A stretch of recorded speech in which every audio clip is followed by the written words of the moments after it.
Going to look at factoring polynomials of the form x squared plus bx plus c. So the ones that we're going to start out doing, the coefficient of that x squared term is going to start out as 1. So the first couple examples we're going to look at, we're going to do by using algebra tiles. And they're asking us to factor x squared plus 7x plus 10. So I've set it up two separate kind of stations here with x squared and then 7x tiles and then 10 units on both sides have the proper number of tiles. And the reason I set it up twice is because I'm going to show you what happens if you try to do it unsuccessfully the first time when you go to make your rectangle, because a lot of these, they're only going to work pretty much one way. If we're going to try and do it the most efficient way that we talked about, where we start with our units and we make a rectangle out of our units. So in this case, we have 10 is that constant term that's on the end of that polynomial.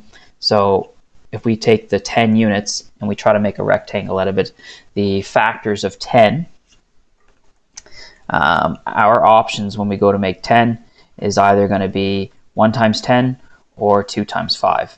Those are options. So I've set it up here as the 1 times 10, the 1 by 10 option, to see if this is going to work. And once we get our rectangle out of the units, our next task is to attach the x squared tile. So we're going to put this up here. Because the dimensions of the x squared tile are x by x, I cannot put it on or beside the units. The only place it can go is right on a diagonal. So once we do that, we can see the top left corner and the bottom right corner of our rectangle that we're going to try to make.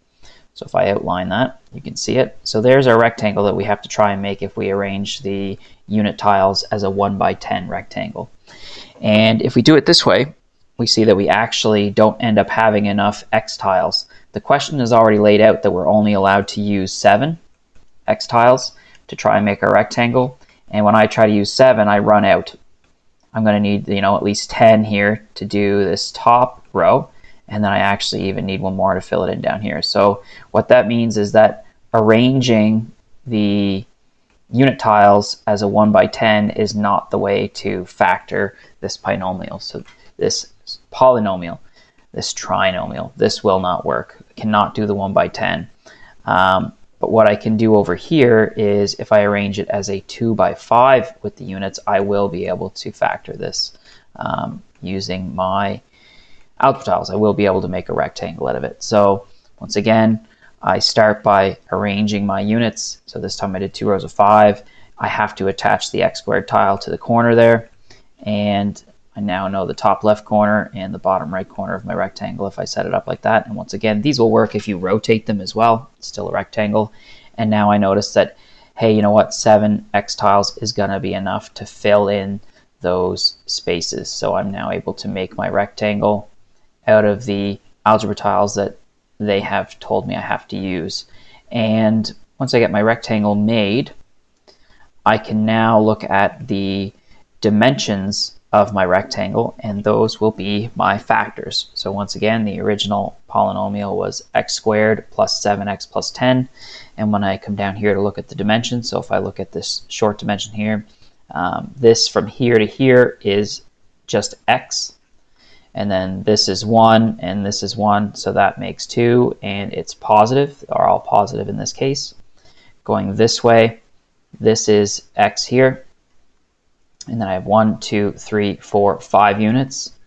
So to collect those and write them out as 2 binomials being multiplied together, we have x plus 2, and we are multiplying that by x plus 5. And that is the x squared plus 7x plus 10 factored using algebra tiles.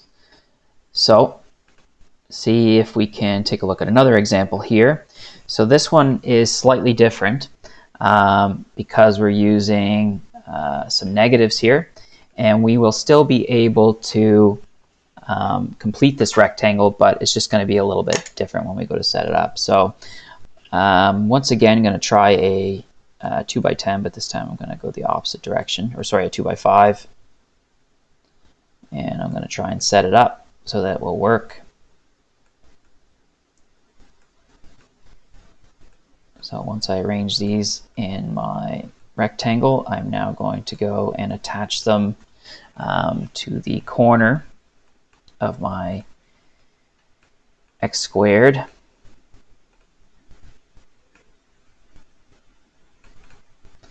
Now I can start trying to fill in my rectangle. Now the issue with this one is I can see that there's 5 spots down here for x tiles. I'm not able to fill these 2 up here and then try to start filling them in down here because I have 1 positive left, and if I'm trying to think of what the dimensions would look like in order for the signs to make sense. So for example, if this is a positive x squared tile, it has to either be 2 positives being multiplied together or 2 negatives. So if we first assume that it's 2 positives, we know that to get the negative unit tiles, there must be 1 number over here that's going to be positive or negative, 1 over here that's positive or negative, but they both can't be the same sign. They have to be different signs. So if I arrange this so that these go over here, because I have the negative units, whatever I put in here for x tiles and whatever I put down here for x tiles, they have to be opposite signs. So if I have 3 positive ones here, these other 2 are going to have to be positive as well, which would mean that this dimension down here is going to be +5. So this is a little bit trickier of an example, but what ends up happening here is I have 2 x tiles missing here and 2 x tiles missing here. So if this is +5, in order to get the -10, I must be multiplying by -2. And then what that allows me to do is do x times -2 to actually have 2 negatives that are going to go this way, and 2 more positives that are going to go the opposite way to fill out my bottom section here. And what happens is this works out, and this is a demonstration of the zero property, where these 2 negative x tiles cancel out to make 0 with these 2 positive x tiles down here. So these ones and these ones make 0, which is where that positive 3x term comes from when we go to combine them. So once again, we would write this out as x squared plus 5x minus 2x, subtract 10, and that's where these combine to give us the positive 3x.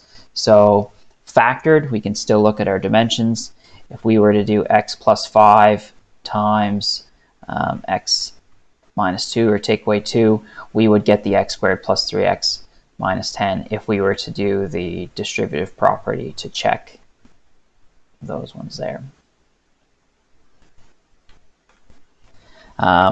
What I'll get you to do now is you can pause your video and you can try this next one here, and I will show you the answer here in a moment.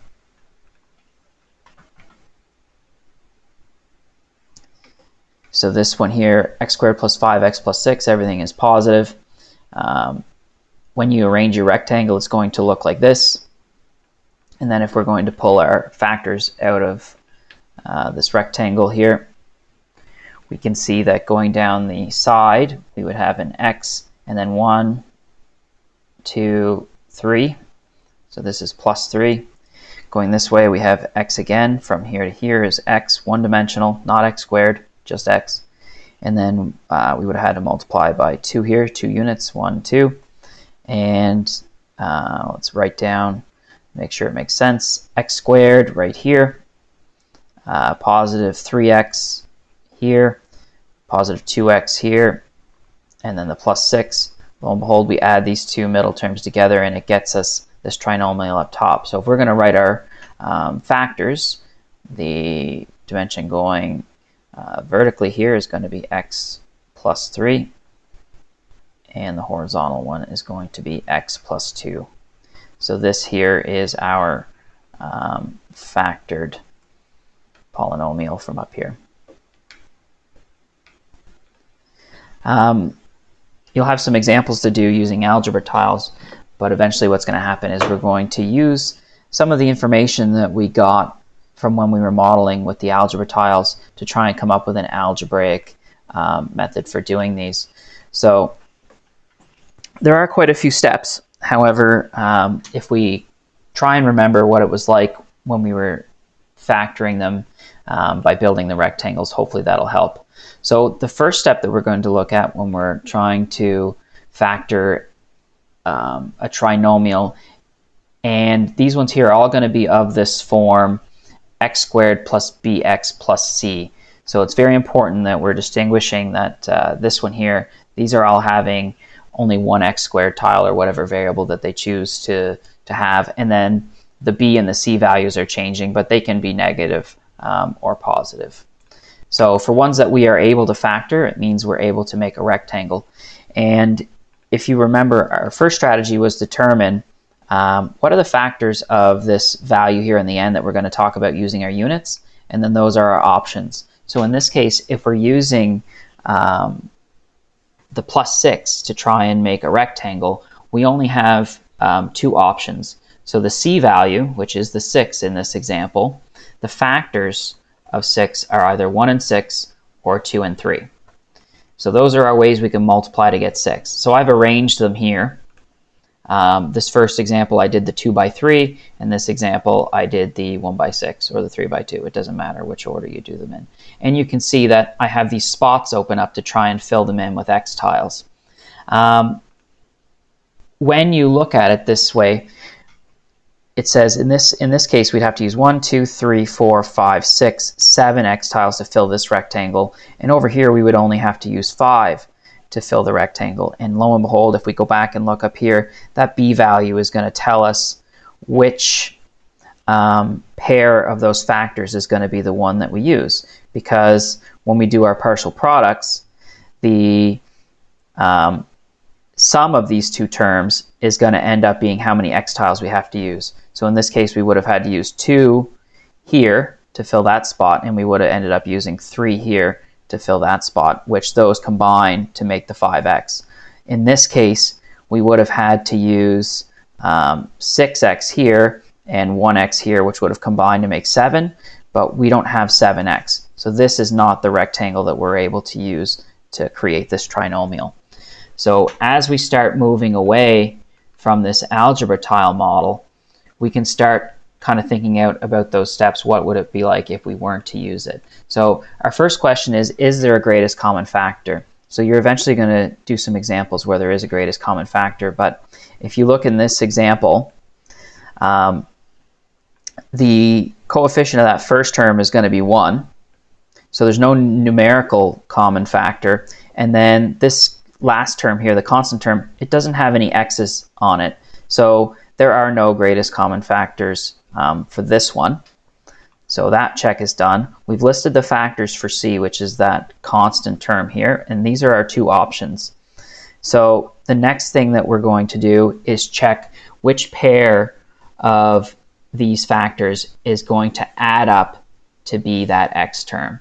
So we're looking at the sum of those two. So in this case, the 1 and the 6 is going to make 7. The 2 and the 3 are going to make the 5, which we need. So we're looking at what is the sum, S-U-M, sum of the factors that, and we're going to pick the one that adds up to be, so sum of the factors that adds to be, we'll say BB.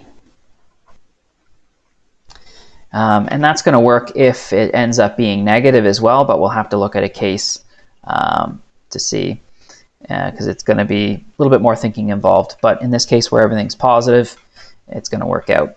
So now that we have the proper pair of factors that we're able to use here, We are now going to start by opening up a pair of brackets. We can see what our answer is over here by using the dimensions of our rectangle, but we want to try and get away from using the algebra tiles in this case. So what we're going to do is, we know that that x squared term is going to come from multiplying x times x. So that's going to be a given. And in order to achieve the 6, we know that whatever goes here and whatever goes here has to multiply together to get 6. And we've identified that it has to be that pair of +2 and +3, because that's the only way that when we multiply it out, we're going to end up with the 5x tiles. And in this case, it doesn't matter which one you put first and which one you put second.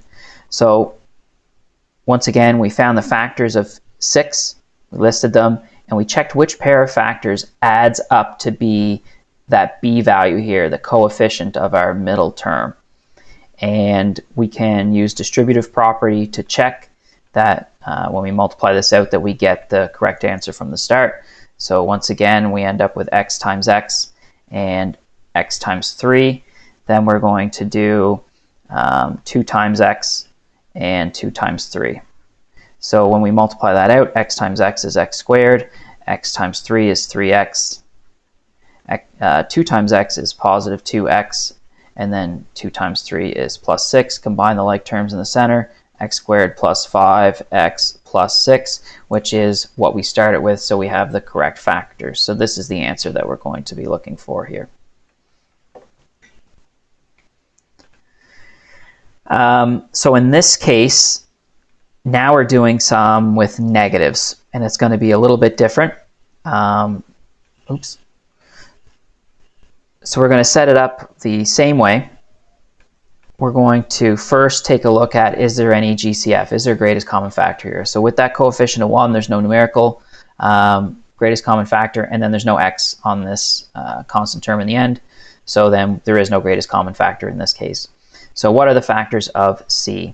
So what we're going to do here is take 15.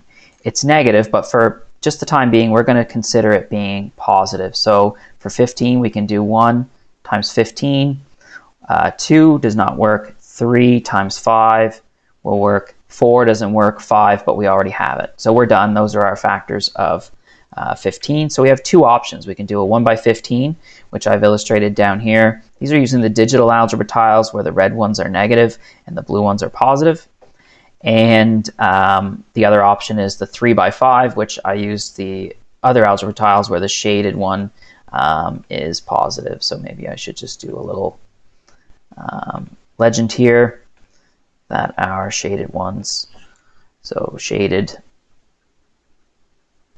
is positive, and then clear is negative. All right, so if we were once again to try and make this rectangle, we can see that, okay, if we have negative 15, we can arrange it this way. If we were to do it down here with this one and try and fill this in, we would end up having this is a row of 15. So this is going to end up being 15 x tiles. We're not sure if it would be positive or negative yet. And then over here we would have 1 x tile. So we know that when we go to combine them, because these are negative here, we have to have either a positive here and a negative here, or we have to have the opposite of a negative amount here and a positive amount up here. So there is going to be some cancellation. So when we look up at our middle term, our b term in our polynomial, the coefficient of that middle term is -2, which means when we combine our like terms, there has to be a difference of -2 between the 2 factors. And when we check over here, there's a difference of 14 in between 1 and 15.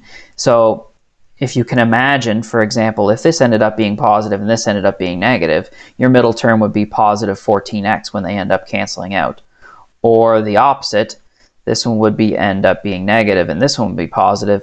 So this one will give us a negative 14x middle term, and neither one of those are going to accomplish that -2 that we need. So once we see that we're ending up with -2 and a constant term that's negative, one of these has to be positive, one of these has to be negative. Because our b value ends up being negative, the larger of these two are the ones that would have to be the negatives, because once you combine them and cancel out using zero property, you have to have more negatives left over. And then the one that's going to have a difference of 2 is going to be the 3 and the -5. So we've identified our factors of our c value, and now we're looking to say, you know, which pair adds to be our b value. So that's the value that goes in front of the x term. And with the negative, you know, you can either have this one being negative, this one being negative, the larger of the two, or I guess the more absolute value, the furthest away from 0 in this case. Or you could flip them, and you just do that based on whatever the sign is in front of that b value. So for this one, we once again would open up our brackets. We know that that first x term, so that x squared term is positive, so we know that that's going to be x times x. And then we're going to fill in the 3 and the -5. Once again, it doesn't matter which order you do it in. So I'm going to go 3 there and the -5 here, and then just use the distributive property to confirm that when I multiply it out, I get the thing that I started with at that trinomial. So to start, the x times x gives us x squared. The x times -5 gets us -5x. Then when I go underneath, I go 3 times x, which is positive 3x. And finally, I go 3 times -5, which gets us -15. And when I combine all these things, I get the x squared is all by itself. -5x and 3x, they are like terms, and they simplify to -2x, and then finally -15. And that there is the trinomial that we started with up top. So that'll get you going, and then I can do some more examples with you when I see you again.